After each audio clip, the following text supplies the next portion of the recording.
Hello नमस्ते यहाँहरू सबैजनालाई। आज भने हामी गइरहेको छौँ सागबारी बनाउन। आउनुहोस्, यहाँहरूलाई स्वागत छ मेरो ब्लगमा। कोरियामा चाहिँ हामीहरू हिउँ पर्न छोडेपछि जाडो अलिक कम भएपछि यसरी सागबारी बनाउँछौँ। पोहोरको साल पनि हामीले यसरी नै बनाएर सागहरू उमारेर खाएका थियौँ। धेरै राम्रो भएको थियो। अब हेरौँ यसपालो के कस्तो हुन्छ। कोरियामा चाहिँ सागसब्जीहरू एकदम महँगो हुन्छ।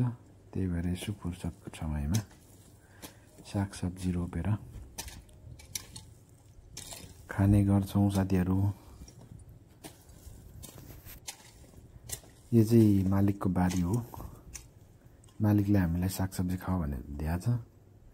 हामीले चाहिँ सागसब्जीको लागि यो मलहरू छरेर बारी बनाएर ड्याङहरू बनाएर टक्क रेडी गरेपछि मालिकले नै सागसब्जीको बिउहरू ल्याइदिन्छन्। अनि फलेपछि उनीहरूले अलिअलि खान्छन्। अनि त्यसपछि खाने भनेको हामी नै हो। अब बिउ किनिदिएको यसो निकालेको होला, अलिअलि खान्छन् उनीहरूले पनि। त्यति फुर्सद हुँदैन उनीहरूलाई खाने पनि, घरमा बस्ने पनि। खाने भनेको हामी नै हो हुन त। यस्तै छ है साथीहरू कोरियामा। अब हिउँदो पनि लाग्यो, बर्खा पनि लाग्यो।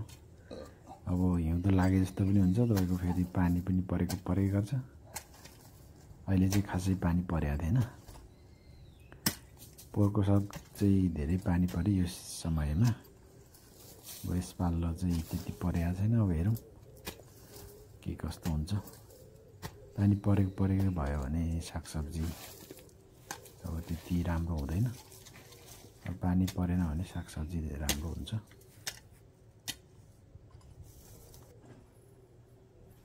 हिजो आज चाहिँ कोरियाको मौसम एकदम राम्रो छ। जाडो पनि छैन, गर्मी त झन् छँदै छैन, एकदम न्यानो छ। वसन्त ऋतु लागेको छ। कोरियामा चाहिँ फुलहरू फुलिरहेका छन्। रमाइलो छ साथीहरू अहिले कोरियाको मौसम। कुनै समय म तपाईँहरूलाई देखाउँला फुलहरू फुलेको।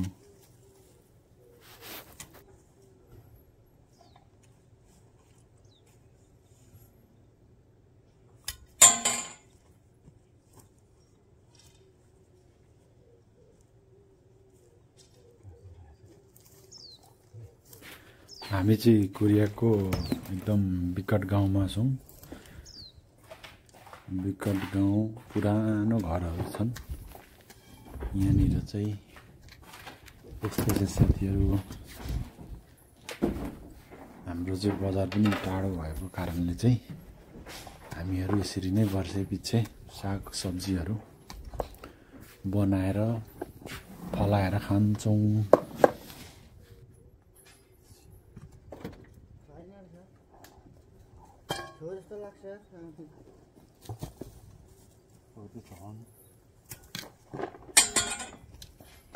ल भाइ पनि आइपुग्नु भयो। उहाँ भाइ चाहिँ मसँगै काम गर्ने साथी, मेरो साथी। उहाँ चाहिँ नेपाल घरपत्री हो। मेरो घर चाहिँ तररा। हामीहरू यो कम्पनीमा काम गर्न थालेको ठ्याक्कै अहिले 2 वर्ष पुग्यो। 2 वर्ष अलिक बढी भयो। यस्तै छ साथीहरू, दुःख सुख चलेकै छ भनौँ। अलिक कम्पनी चाहिँ पुरानो छ, तर काम गर्ने वातावरण चाहिँ अब ठिकै छ, राम्रै छ। त्यही भएको कारणले चाहिँ 2 वर्ष आधी जस्तो भयो। अब कम्पनी नै अलिक वातावरण नै ठिक नभए त हामी बाटो लागिसकिन्थ्यो होला। अहिलेसम्म चाहिँ ठिकै छ, वातावरण राम्रै छ। त्यही भएको कारणले चाहिँ हामी 2 भाइ हामी सँगै जस्तै आएको। भाइ अलिकति 1 हप्ता 10-12 दिन ढिलो आउनुभएको।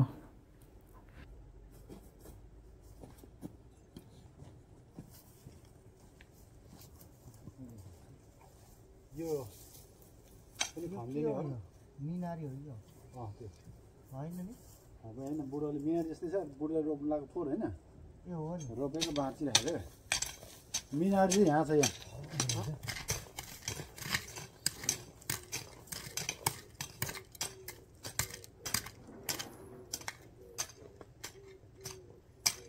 खोर्सानी त बुढोले झ्यापझ्यापी भएर लान्छ नि खलात गोटे मान्छे त्यो त्यति लगाएन परावर सबै धेरै लाग्यो खाने बोल्नु पनि धेरै जाँदैन 5 वटा जति ल्याउँदैन 5-6 वटा पुगिहाल्छ नि नजानीलाई दियो भने लानु आफू देखेर लाँदैन उसको पनि अब घरमा बुढीले रोप्यो हुन्छ होला उसलाई पनि त्यति बस्दा हुँदैन नि होइन अलिअलि त रोपिहाल्छ नि अब नानी केटाकेटी बुढी गर्छ भने सागपातहरू त रोपिहाल्छ नि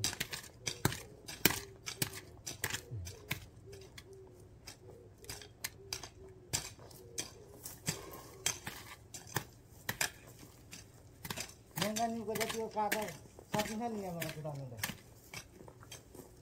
25-26 लाखमा आउँछ नि त्यतिको त त्यति नै पर्दैन हौ 22-25 लाखमा त्योभन्दा राम्रो कार केटाहरूले अहिले त नयाँ कार आउँछ नि 22-25 लाखमा दाम अरबमा बसेर केटाहरूले यार 15 वर्ष 20 वर्ष काम गऱ्यो पछि जाँदाखेरि के पाउँदो रहेछ नि त्यो रोयल्टी केहरू बनाउँछ थैजीको भन्छ क्या थैजीको हो क्या थैजीको भन्छ हौ अरबमा पनि त्यस्तो हुँदो रहेछ पाउँछ त 3 वर्ष बस्नेहरूले पनि पाउँछ तर धेरै पाउँदैन नि त होइन वर्षको त्यही एक स्यालेरी आउँछ नि एक महिनाको स्यालेरी दिन्छ एक वर्षमा जति वर्ष बस्यो भने कसै कम्पनीमा बोनस हुन्छ क्या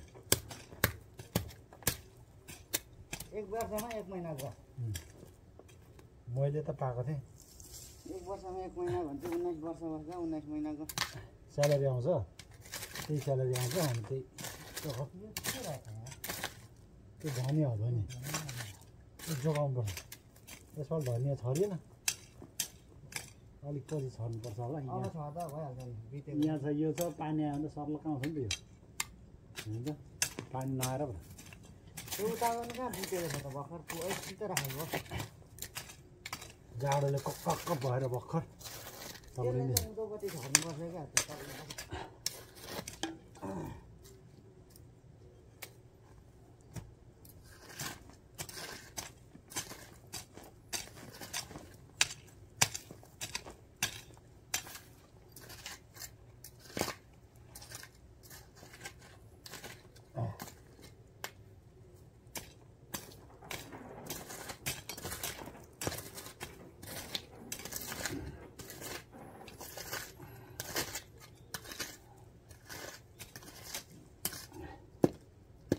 खन्ने भएन कि मेसिन किनी माग्नु पर्ला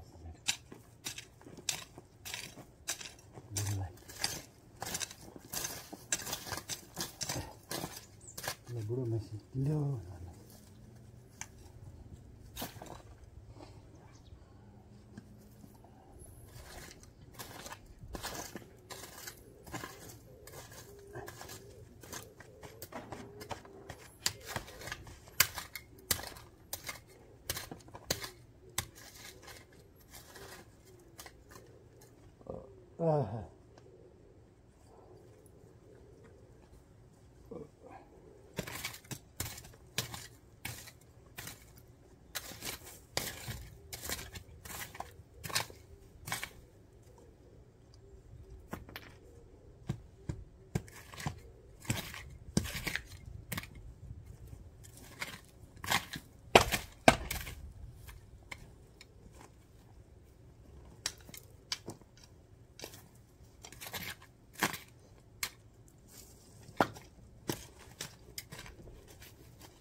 सब मसाले दुलो डिलमा आउनु सक्छ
पनि बिहाको रहेछ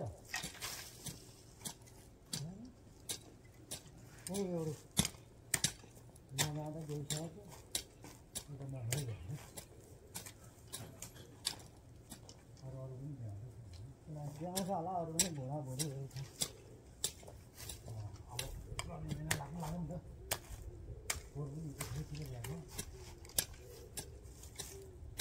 मसिनहरू बस्यो पोहोर वैशाख जेठमा बिहा गऱ्यो एक वर्षकोहरू भयो चैतमा कोही वैशाखमा फर्किएर ठुल्ठुलो खाने अब त दुधी खाखाली खानेहरू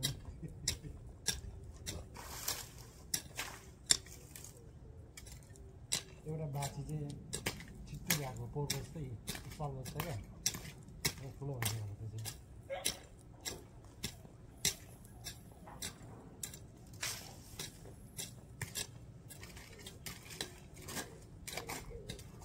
ठन्डा हुने रहेछ जरा नखोले चालु हुने होइन